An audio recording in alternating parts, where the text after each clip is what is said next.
बेहद के बेहद की परम परम परम महाशांति है, महाशांति है, महाशांति है। आइए एक कदम ऑलमाइटी अथॉरिटी की ओर, और हम आज समझेंगे अव्यक्तवाणी के महावाक्यों के कुछ शब्द जो इस प्रकार हैं। बेहद की वैराग वृत्ति, नव विश्व निर्माण, सेवाधारी, भविष्य को जानने का आधार वर्तमान है, आत्मस्वरूप की अनुभूति और नई दुनिया में नयापन। ठीक है, तो शुरुआत करते हैं बेहद के वैराग वृत्ति से। बेहद का वैराग जानने से पहले जानना चाहिए कि वैराग क्या है।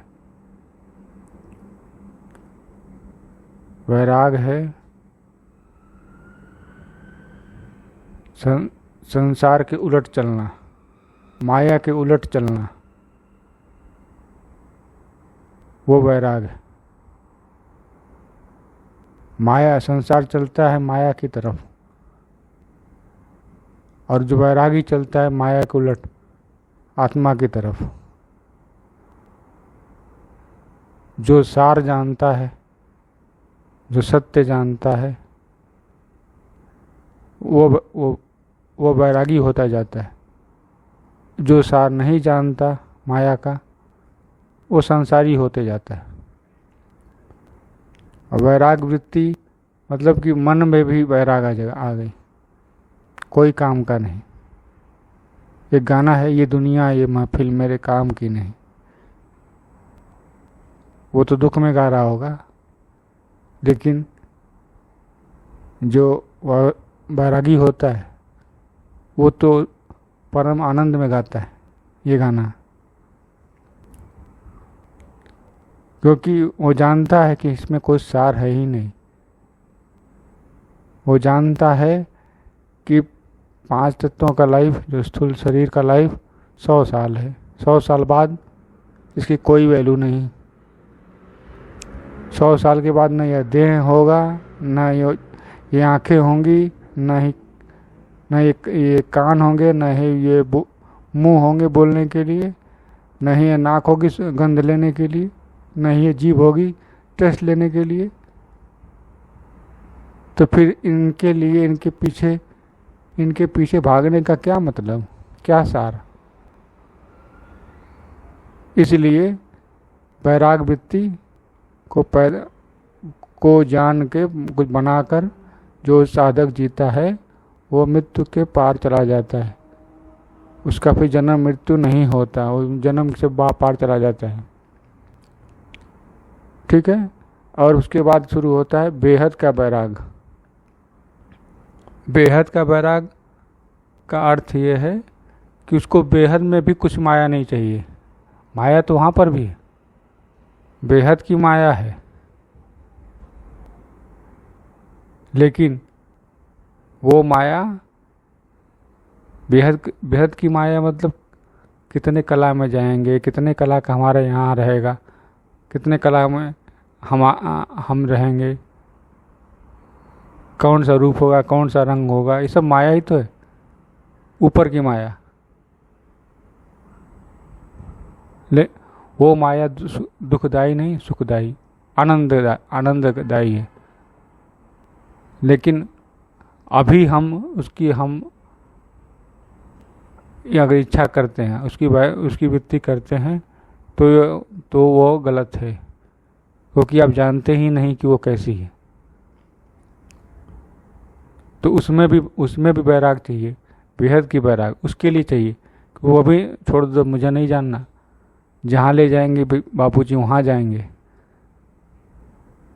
इस संसार में जो दुख है दिखाई दे रहा है वर्तमान में, जो दुख दिखाई दे रहा है वर्तमान में, इससे तो मुक्त होंगे। बस इतना ही समझ लें कि इस संसार के दुख से मुक्त होंगे, और जो ऊपर जो मिलेगा वो तो दादाजी जाने। ऊपर क्या मिलेगा वो दादाजी जाने। तो इसे कहेंगे बेहद की वैराग वृत्ति। मन में वैराग आ गया कि ऊपर का दादाजी जाने और नीचे का यहाँ से जाना है, ये काम की नहीं मेरी दुनिया, ये महफिल मेरे काम की नहीं। ठीक है, तो ये है बेहद की वैराग वृत्ति। फिर है नव विश्व निर्माण। जब हम दादाजी को याद करते हैं बेहद की कला के परम धाम में, उनसे परम प्रकाश लेते हैं अपनी आत्मा में, निराकारी आत्मा में, फिर निराकारी आत्मा से वहाँ से ही परम शांति के संकल्प डालते हैं, जो एक से अनंत एक से अनंत एक से अनंत होते होते धरती पर अनंत बार पड़ रही है। बेहद की परम महाशांति का वाइब्रेशन जो सबको टच हो रहा है, सब जड़ चेतन जगत को टच हो रहा है। इससे नव विश्व का निर्माण हो रहा है, जो अब ये विश्व सदा के लिए अमर हो जाएगा। जो बचेगा वो सदा के लिए अमर हो जाएगा। इसलिए नव विश्व निर्माण का कार्य उस परम शांति और परम प्रकाश के कारण हो रहा है, और वो बेहद की वैराग वृत्ति करने वाले ही कर पाएंगे। या ये कहें कि बेहद की वैराग वृत्ति के आधार पर ही नव विश्व निर्माण होगा। ठीक है, जो उसके बाद शब्द है सेवाधारी। तो सेवाधारी वही हैं जो ऐसा कर रहे हैं, जो अपने आप को वैराग से ऊपर, बेहद के वैराग, मुझे बेहद में भी कुछ नहीं चाहिए, मुझे बस विश्व का नव निर्माण करना है, विश्व को हमेशा के लिए अमर लोक बना देना है। और दादाजी ने ही वो ज्ञान बताया कि बेहद की कला के परम धाम में जाओ, वहाँ से परम प्रकाश लो, दादाजी का एक स्वरूप है, वहाँ से अपनी आत्मा में परम प्रकाश लो और अपनी परम प्रकाश से अपने शरीर को बदल दो। ये स्थूल शरीर परिवर्तित होगा उसी परम प्रकाश से। आत्मा में पावर आएगी, आत्मा से कारण शरीर में पावर जाएगी, कारण शरीर से सूक्ष्म शरीर में जाएगी, फिर सूक्ष्म शरीर से स्थूल शरीर में भी प्रकट हो जाएगी। और उस शरीर के बाहर बेहद की परम शांति का जो संकल्प है, जो एक संकल्प वहाँ पे कर रहे हैं, वही इस शरीर से अनंत अनंत बार निकलेंगे, रोम रोम से निकलेंगे। बेहद की परम महाशांति, बेहद की परम महाशांति, बेहद की परम महाशांति। इसी से विश्व का नव निर्माण होगा, और ऐसा करने वाले ही सेवाधारी हैं। तो आप तय करें कि आप क्या ऐसा करते हैं। अगर करते नहीं हैं तो करना शुरू करें।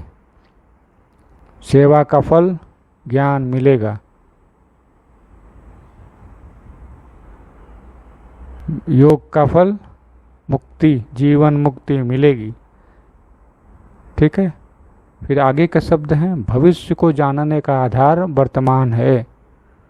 बिल्कुल, ये स्थूल हद की दुनिया में भी लागू होता है। अगर कोई बच्चा मैथ से पढ़ रहा है 12वीं क्लास, तो निश्चित है कि वो इंजीनियर की तरफ जाएगा। कोई बायोलॉजी से पढ़ रहा है तो निश्चित है कि वो डॉक्टर की तरफ जाएगा। कोई लड़का कॉमर्स पढ़ रहा है तो निश्चित है वो MBA की तरफ जाएगा, बिजनेस मैनेजमेंट की तरफ से। ये वर्तमान ही तो है। कोई कला आर्ट पढ़ रहा है तो निश्चित है कुछ और काम करेगा। कोई किसी से फिजिक्स को ही बस पढ़ रहा है किसी एक सब्जेक्ट को, तो निश्चित है कि फिजिक्स रिलेटेड जो भी काम होगा वैसा करेगा, साइंटिस्ट भी बन सकता है। अगर कोई पढ़ने में तेज है तो ही कुछ आगे पढ़ेगा, तेज नहीं है तो पीछे कम ही पढ़ कर रुक जाएगा, कहेगा क्या पढ़ने फ़ायदा जब मैं कर ही नहीं पाता हूँ। तो उसका यही मतलब है कि उसका वर्तमान ही उसके भविष्य को जानने का आधार बनता है कि क्या कर रहा है तो भविष्य का क्या होगा।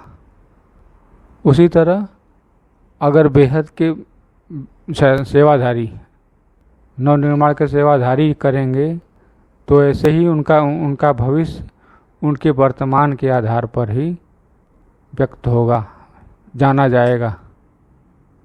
ठीक है। फिर है आत्मस्वरूप की अनुभूति।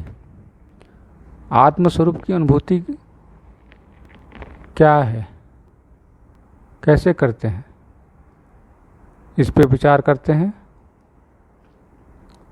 पहले तो जानना पड़ेगा कि शरीर में आत्मा रहती कहाँ है।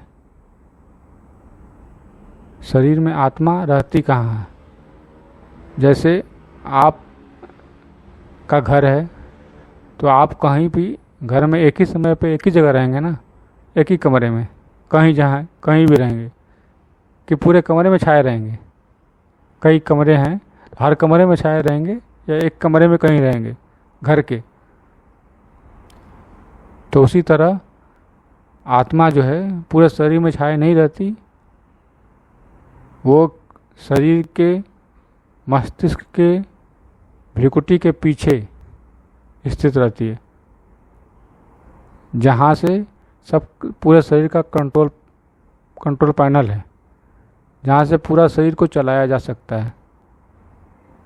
तो उसकी वहीं पर अनुभूति होती है जब परम प्रकाश आता है, वो पहले जागृत होता है। कहीं हाँ यह भी कह सकते हैं कि आज्ञा चक्र जागृत होता है तो ही आत्मा ही आज्ञा चक्र अर्थात आत्मा चक्र है, वही देखती है। तो उसी की अनुभूति पहले होती है, बाद में वो जागती है, दिखाई देता है। पहले अनुभूति होती है, बाद में दिखती है, जब वो खुद दिखाना चाहे आत्मा। और ये बिना परमात्मा के कनेक्शन से संभव नहीं है। और अगर ज़्यादा कला के आत्मा है तो ऑलमाइटी अथॉरिटी के कनेक्शन से ही संभव है, बाकी किसी का संभव ही नहीं जगा सके। और ये आत्मानुभूति भी हर किसी के लिए संभव नहीं है। ठीक है। आगे है नई दुनिया में नयापन। ठीक है। जो नई दुनिया बनेगी बेहद की परम शांति के संकल्प से, के वाइब्रेशन से, उसमें नयापन क्या होगा। उसमें नयापन अनुभव करेंगे कि हर कोई मुक्त है, जीवन मुक्त है,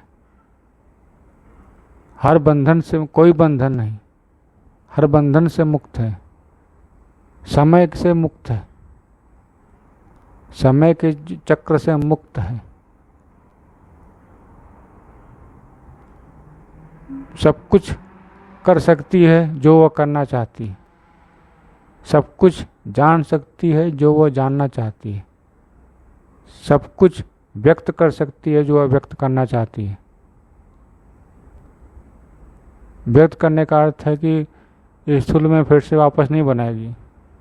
व्यक्त करने का अर्थ है कि जो वो किसी से व्यक्त करना चाहती हो वो कर सकती है, कुछ भी छुपा नहीं रहेगा, सब कुछ पारदर्शी टाइप, सब कुछ जान सकता है। वो जानना चाहे या ना चाहे उनके ऊपर, लेकिन जान सकता है। तो नई दुनिया में ये नयापन होने वाला है, परम प्रकाश की दुनिया बनने वाली, अमर लोक बनने वाला है, सदा के लिए अमर लोक। तो आज की वीडियो में बस इतना ही।